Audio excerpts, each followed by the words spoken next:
Welcome back here to X's and Bros on the Michigan Sports Network. Danny Cahalan, Ryan Elke, Anthony Bellino, all joining you. Join us now, covering the Detroit Lions. For all Lions, our good buddy Logan Lamorandier. Find him on Twitter at Lamorandier. If you're not following him already, what are you doing with your life? Logan, my friend, good morning to you.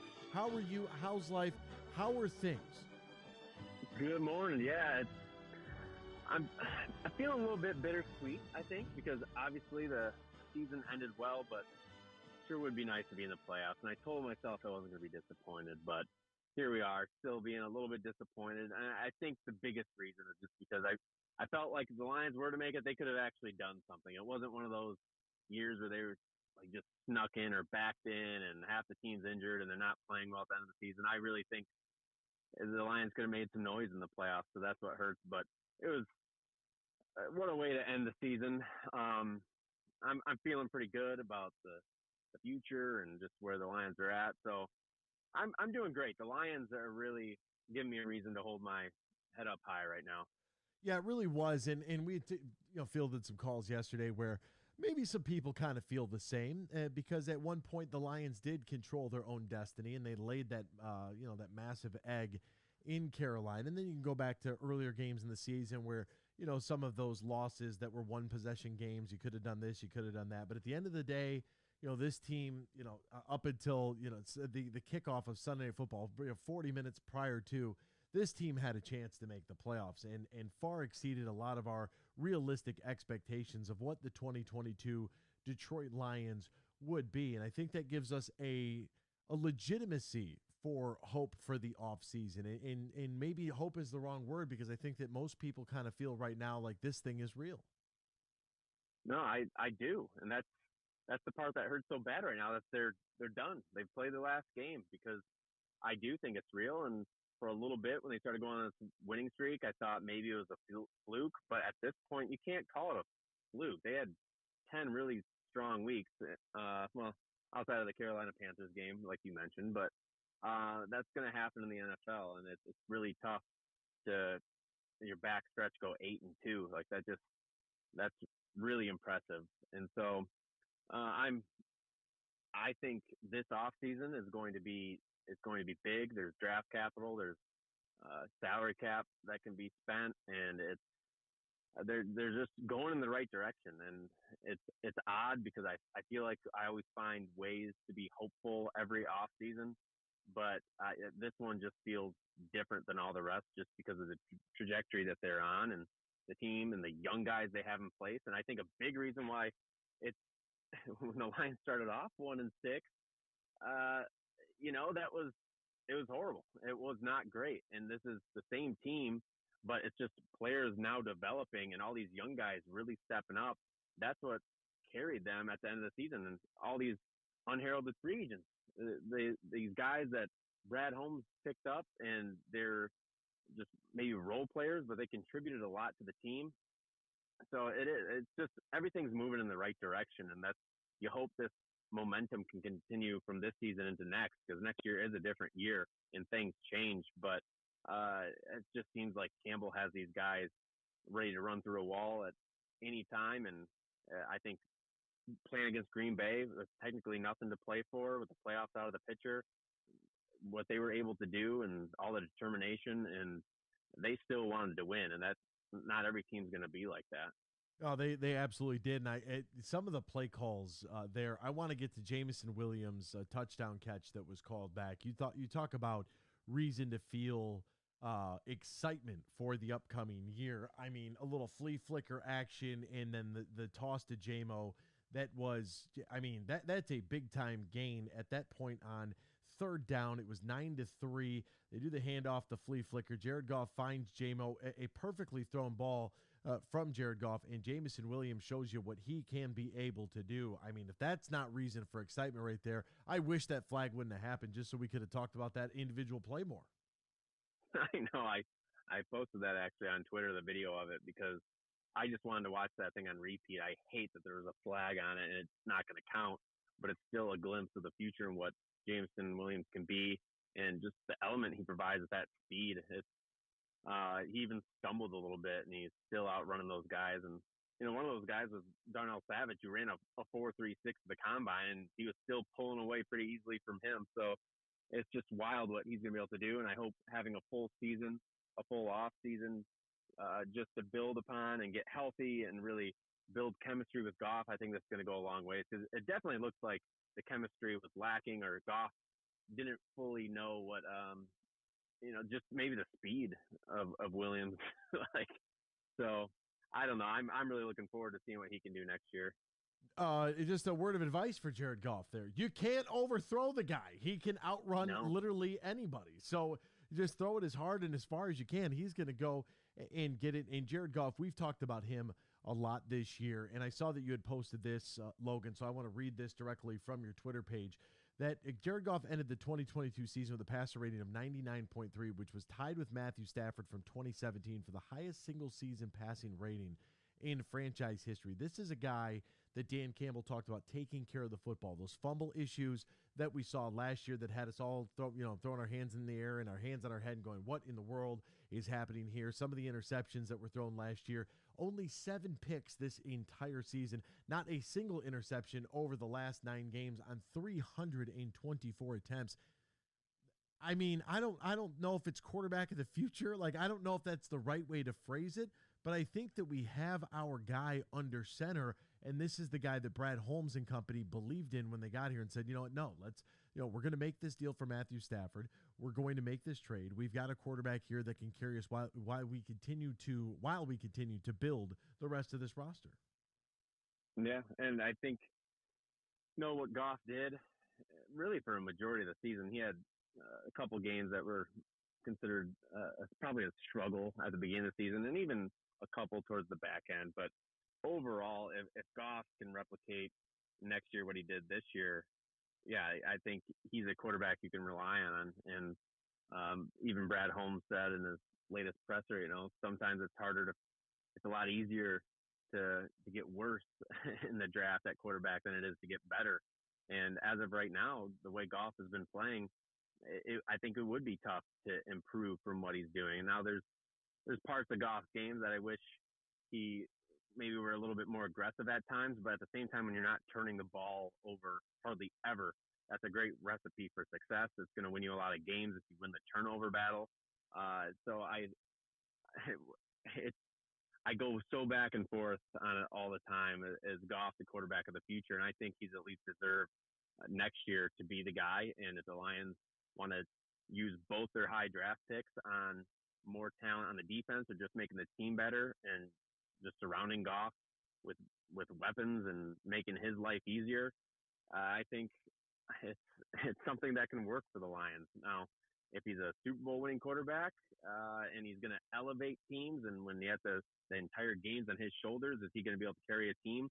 I don't necessarily know if he can do that, but you don't need to if you have a good enough team around him. And it's happened before, and there's plenty of good teams out there right now who have a pretty mediocre quarterback, and they're still playing well. So I'm all for having Goff as the quarterback next year, giving him one more shot. And if he really flops and the Lions don't do well, they'll probably have a decent draft pick again next year, and you hope that's not the case. But I'm good with Goff next year. I'm admitting it. He said, "I'm admitting it," like it's something like you're ashamed to admit it. It's okay. You can say it with your chest, Logan Lamorandier.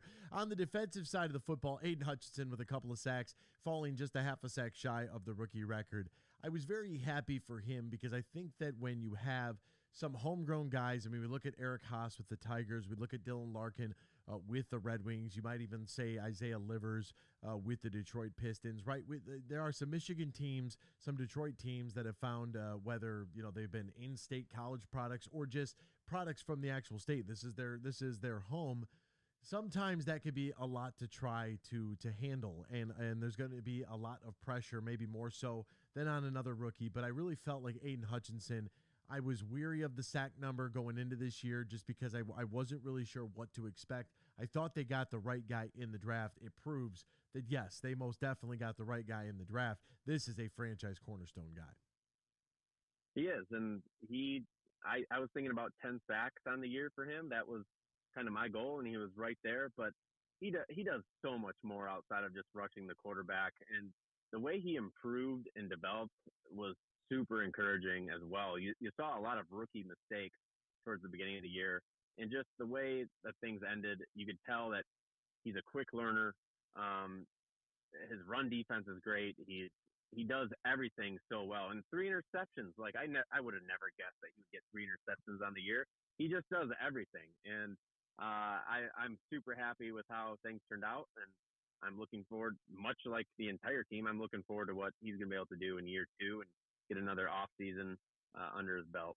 You know, they beat the Packers 20-16, and the Packers wide receivers had some success. Christian Watson had 5 catches for 104 yards. Nobody else had more than 50 yards receiving in the Packers, total 205 yards, through the air. And I felt like, even without Jeff Okudah there, even without Tracy Walker there, these are 2 guys that, you think week 1, maybe for Tracy Walker, he'll be good to go by that time. Maybe they'll take it a little bit slower.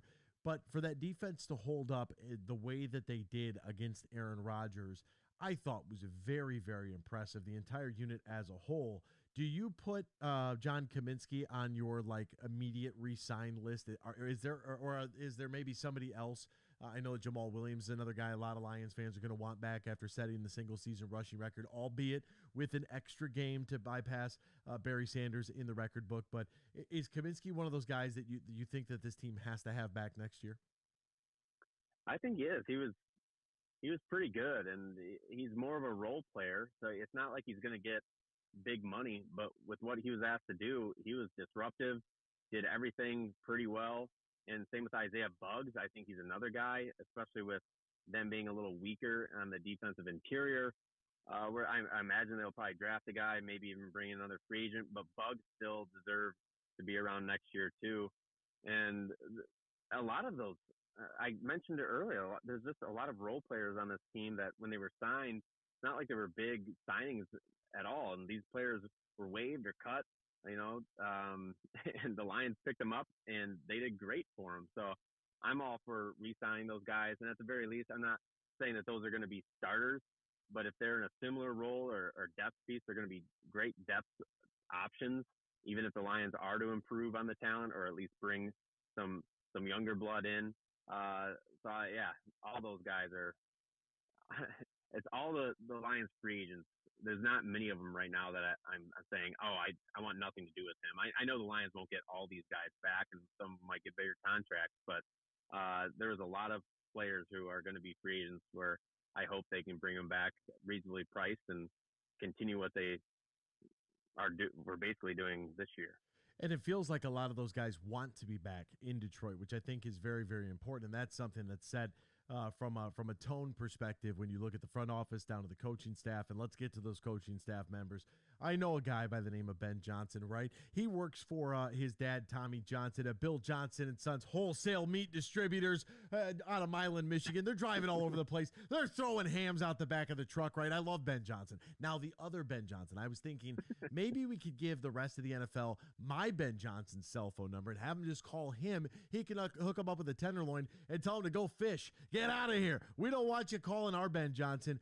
We knew this was going to happen. Aaron Glenn, Ben Johnson, they're the coordinators, a lot of the spotlight. And I think back to that Green Bay game, and really all season long, but the Green Bay game with the flea flicker to J-Mo, the hook and ladder that they ran with Amon-Ra St. Brown and the catch and the pitch to DeAndre Swift.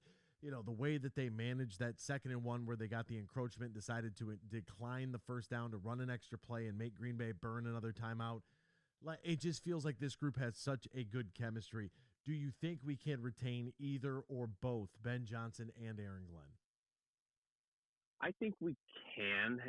It's tough because Ben Johnson, he only has 1 year, 1.5 years of play calling experience. I think a lot of times head coaching gigs require a little bit more than that. But when you look at the type, like Cliff Kingsbury had a losing record in college, but yet the Cardinals still hired him and just recently fired him. I think when you look at the young offensive minds, those are kind of the hot commodity right now when it comes to head coaches. So I am concerned about Ben Johnson, but I don't think he's necessarily gone. I think he's definitely going to get some interviews, but I still feel like the NFL will probably want a little bit more experience. But who knows? And Aaron Glenn, I think he'll be back, but uh, it's so tough to say. It sometimes these head coaching hires are kind of off the wall a little bit, or guys you don't expect to be hired. But I'm hopeful that both can come back, but I'm not going to rule out that possibility. Boy, I sure hope they're able to keep this the staff intact at least for another year. And I Yeah, hope that there is some belief there that these guys know what the turnaround in Detroit. They got a pretty good feel for what it looked like. I mean, Ford Field was packed every single home game this year. The fan base was, I mean, just the whole thing, and the journey that this team went on, the roller coaster of emotions that was the 2022 season, where we were talking about, do we need to start looking forward to the draft at 1-6? You and I sitting here having a conversation, disappointed with where this team was at and the changes that they made, the ability to actually show that they could rattle off an 8-2 stretch there in the final 10 games. I just think there's so much positive. That's really why I want everybody to stay. Let's just see if we can complete the job and get to the playoffs. exactly. Next year with again more young talent, maybe some free agents with the same coaching staff in place. I definitely want to see if they can continue that 8-2 run into a full season next year, because that's just I want so badly, yeah, everyone to come back. And maybe if they didn't, yeah, I wouldn't rule out the Lions aren't going to have a good season or anything like that. But whatever they're doing right now, it's working, and I want next year to start right now. I really do. And I compared it to a little kid being at an amusement park, right?